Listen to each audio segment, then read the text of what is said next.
है, उसी समय आत्मा के पास तो अनंत सुख ही है।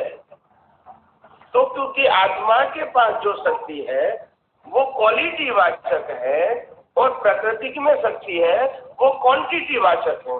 क्वांटिटी वाचक हमेशा विनाशी होती है और क्वालिटी वाचक है वो शाश्वत होती है। शक्ति का मतलब क्या है? पहले आप ये शक्ति को समझो। एक व्यक्ति ने आपको कहा कि मैं तुम्हारे पास से 5 लाख रुपया जो लिया है वो वापिस नहीं दूंगा, इतना बोल दिया। अभी क्या होगा? दुख होगा, दुख होता है। तो वो शक्ति कौन सी हो गई? वो शक्ति आई कहाँ से? तो क्या बिलीफ से? रंग बिलीफ। हाँ। अभी किसी ने और दूसरे व्यक्ति ने कहा कि मैं आपको 5 लाख रुपया डोनेशन दे देता हूँ, हेल्प करता हूँ, तो आपको आनंद होगा। तो वो शक्ति कहाँ से आएगी? तो वो भी बिलीफ में से आई। और बाकी लेना और देना वो तो उदय कर्म है, मगर बिलीफ के आधार से हमारी भुगतान होती है। समझ में आया? ऐसे आत्मा में जो ज्ञान है वो बिलीफ से बियॉन्ड है, यानी स्वाभाविक है। प्रकृति में जो ज्ञान है वो बिलीफ के रूप में है और आत्मा के अंदर वही ज्ञान स्वभाव के रूप में है, और इसीलिए उसको अनंत ज्ञान बताया।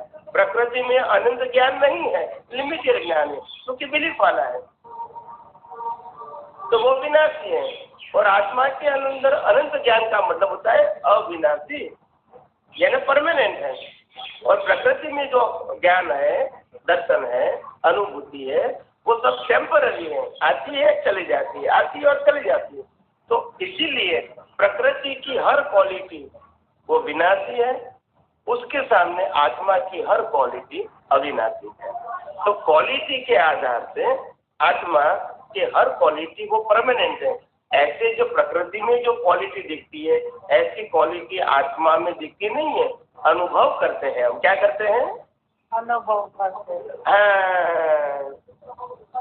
आप कहोगे क्योंकि प्रकृति हमारी राग द्वेष करती है और आत्मा में तो राग द्वेष नहीं है, तो राग द्वेष नहीं है का मतलब क्या है? तो ये उनकी क्वालिटी है। राग द्वेष आपको दिखेगा क्योंकि वो रिलेटिव सत्य है, मगर तो क्वालिटी परमानेंट है, वो दिखती नहीं है। यू कैन रियल, आप अनुभव कर सकते हैं, कोई ऐसे फिजिकल दिखती नहीं है। कोई भी परमानेंट चीज फिजिकल या 5 इंद्रियों से दिखती नहीं है, मगर आप अनुभव कर सकते हैं। आप समझे ना? तो ऐसे आत्मा में, आत्मा की कोई भी शक्ति ऐसी नहीं है कि 5 इंद्रियों से हम इसको देख सकें, मगर अनुभव कर सकते हैं। हाँ, जितना अज्ञान नाश होगा इतना आपकी शक्ति और ज्यादा खुली हो जाएगी। जितना अज्ञान नाश इतनी आपकी शक्ति पावरफुल, मूल शक्ति। जितना अज्ञान नाश इतनी मूल शक्ति पावरफुल हो जाएगी। यानी वो अज्ञान खत्म होना चाहिए, वो इम्पोर्टेंट बात है।